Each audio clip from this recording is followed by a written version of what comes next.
Hey guys, my name is Emily. I am going to read you guys one of my favorite books. It's called A Court of Thorns and Roses by Sarah J Maas.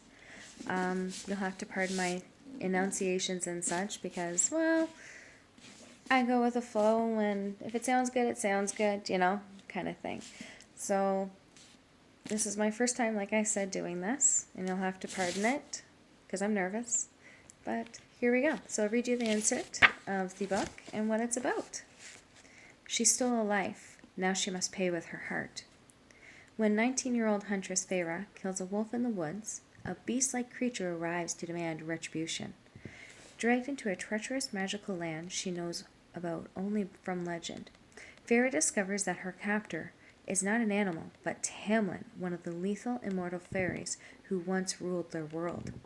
As Feyre dwells on his estate, her feelings for Tamlin transform from icy hostile to a fiery passion that burns through every lie and warning she's been told about the beautiful, dangerous world of the Fae.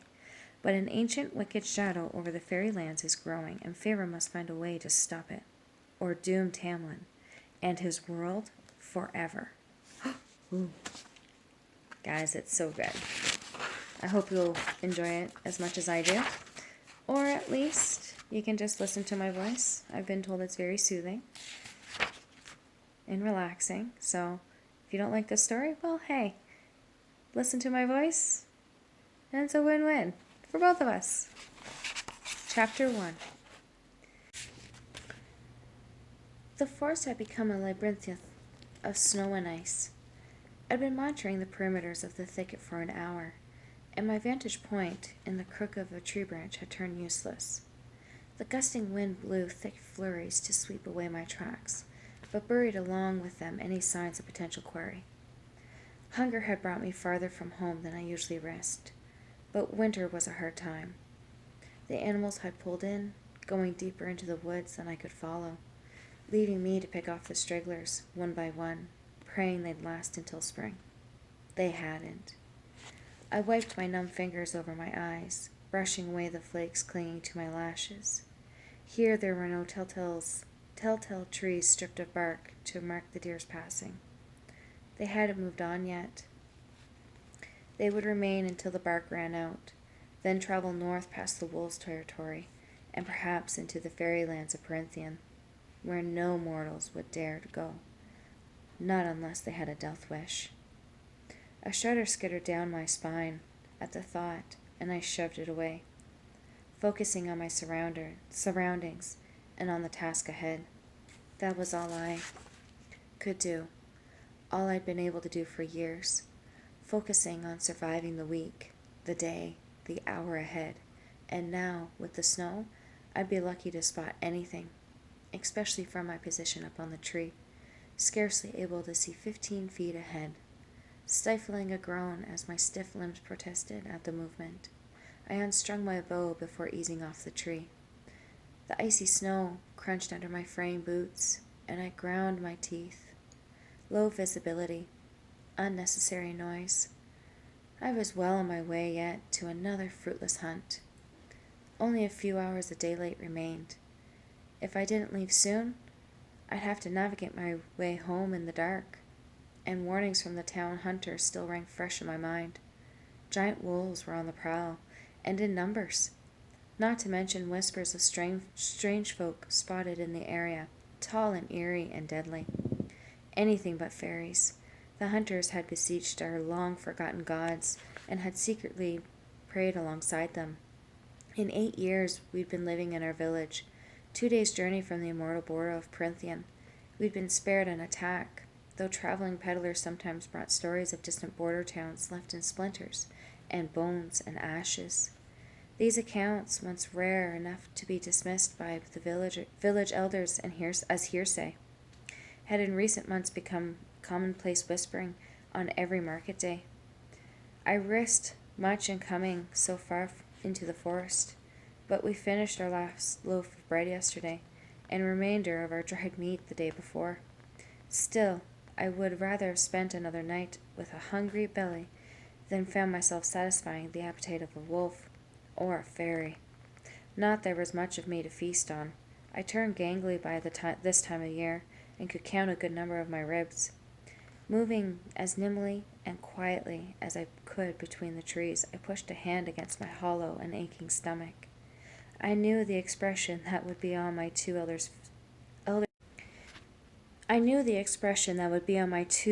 sisters' faces when I returned to our cottage empty-handed yet again. After a few minutes of careful searching, I crouched in a cluster of snow-heavy brambles. Through the thorns I had a half-decent view of a clearing, and a small brook flowing through it.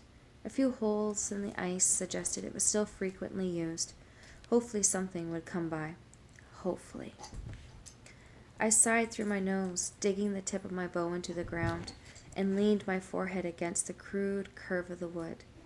We wouldn't last another week without food, and too many families had already started begging me to hope for some handouts from the wealthier townfolk. I'd witnessed firsthand exactly how far their charity went. I eased into a more comfortable position and calmed my breathing, straining to listen to the forest over the wind. The snow fell and fell, dancing and curling like sparkling spindrifts, the white fresh and clean against the brown and gray of the world, and despite my numb limbs, I quieted that relentless, vicious part of my mind to take in the snow-veiled woods. Once it had been second nature to savor the contrast of new grass against dark, tilled soil, or an amethyst brooch nestled in the folds of emerald silk. Once I dreamed and breathed and thought in color and light and shape. Sometimes I would even indulge in envisioning a day when my sisters were married and it was only me and father, with enough food to go around, enough money to buy some paint, and enough time to put those colors and shapes down on paper or canvas or the cottage walls. Not likely to happen any time soon, perhaps ever. So I was left with moments like this, admiring the glint of pale winter light on snow. I couldn't remember the last time I'd done it, bothered to notice anything lovely or interesting. Stolen hours in a decrepit barn with Isaac Hale didn't count. Those times were hungry and empty and sometimes cruel, but never lovely. The howling wind calmed into a soft sighing. The snow fell lazily now, in big, fat clumps that gathered along every nook and bump of the trees.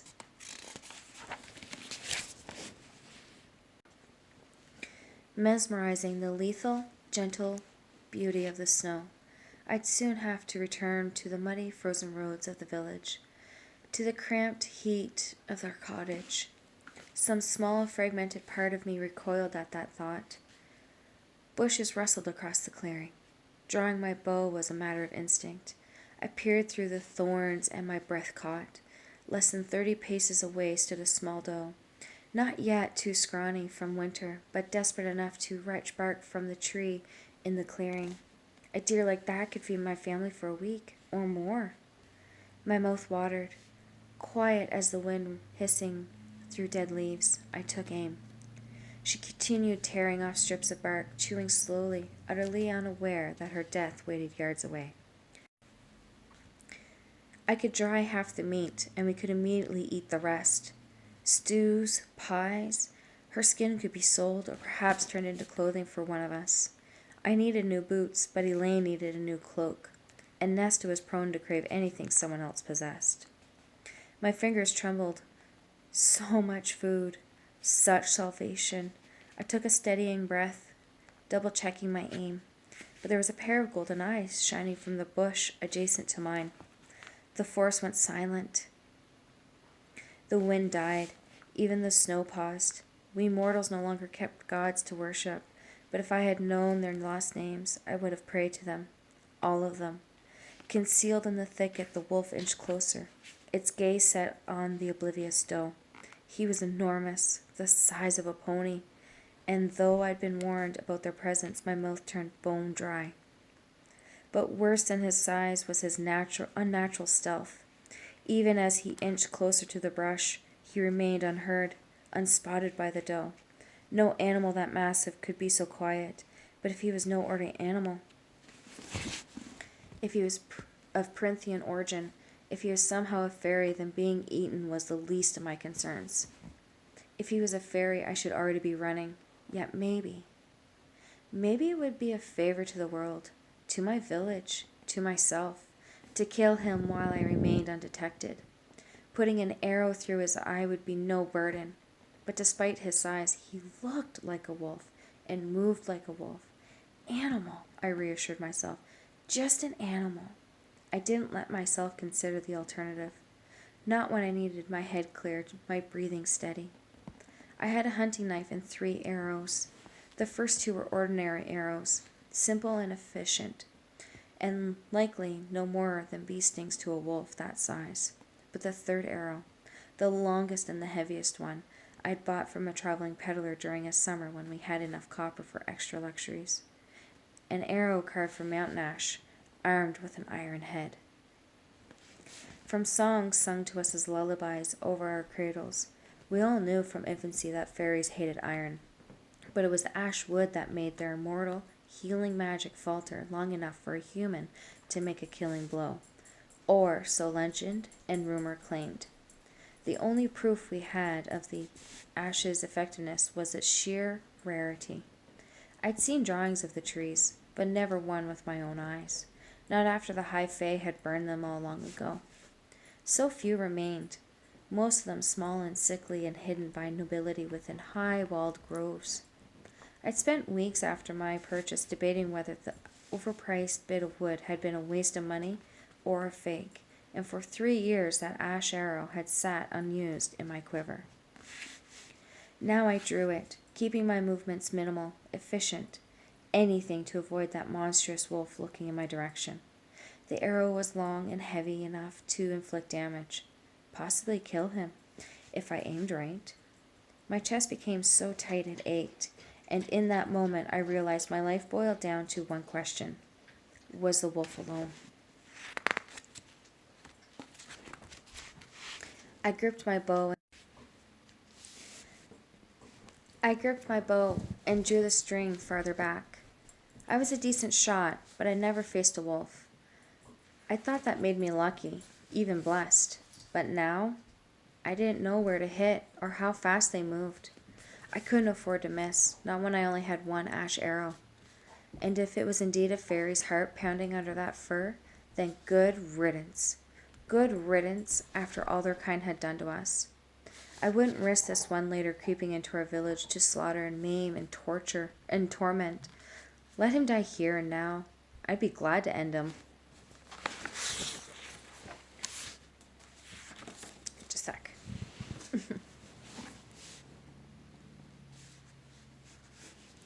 The wolf crept closer, and a twig snapped beneath one of his paws, each bigger than my hand.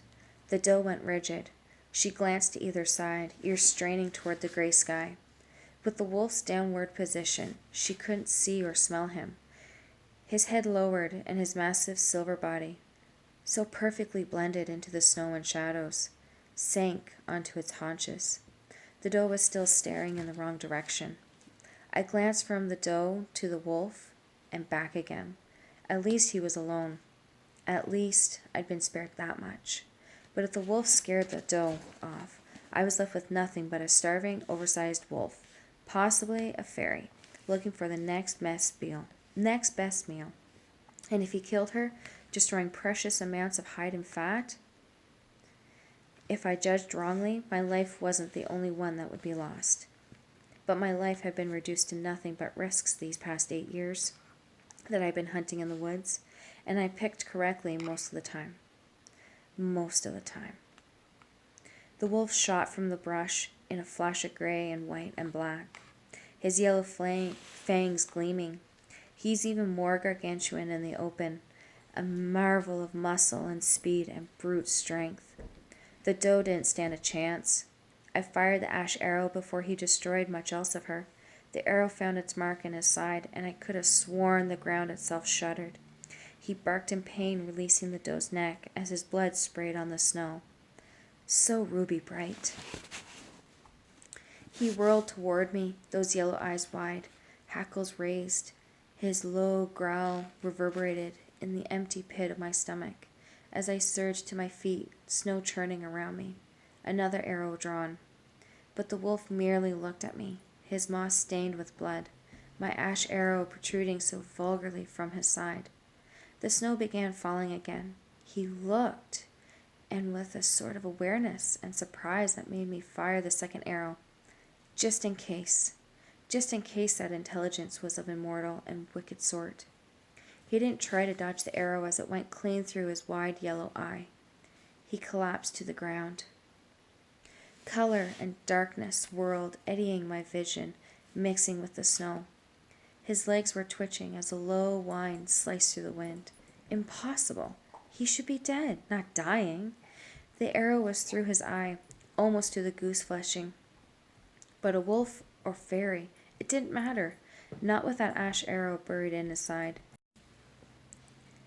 He'd be dead soon enough. Still my hands shook as I brushed off snow and edged closer, still keeping a good distance. Blood gushed from the wounds I'd given him, staining the snow crimson. He pawed at the ground, his breathing already slowing. Was he in much pain, or was his whimper just his attempt to shove death away? I wasn't sure. I wanted to know. The snow swirled around us. I stared at him until the coat of the charcoal and obsidian and ivory ceased rising and falling. Wolf. Definitely just a wolf, despite his size. The tightness in my chest eased as I loosed a sigh, my breath clouding in front of me. At least the ash hour had proved itself lethal, regardless of who or what it took down. A rapid examination of the doe told me I could carry only one animal, and even that would be a struggle. But it was a shame to leave the wolf, though it was wasted precious minutes during which any predator could smell the fresh blood. I skinned him and cleaned the arrows as best as I could. If anything, it warmed my hands. I wrapped the bloody side of his pelt around the doe's death wound before I hoisted her across my shoulders. It was several miles back to our cottage, and I didn't need a trail of blood leading every animal with fangs and claws straight to me. Grunting against the weight, I grasped a leg of the deer and spared a final glance at the steaming carcass of the wolf. His remaining golden eye now stared at the snow-heavy sky, and for a moment I wish I had it in me to feel remorse for the dead thing. But this was the forest, and it was winter.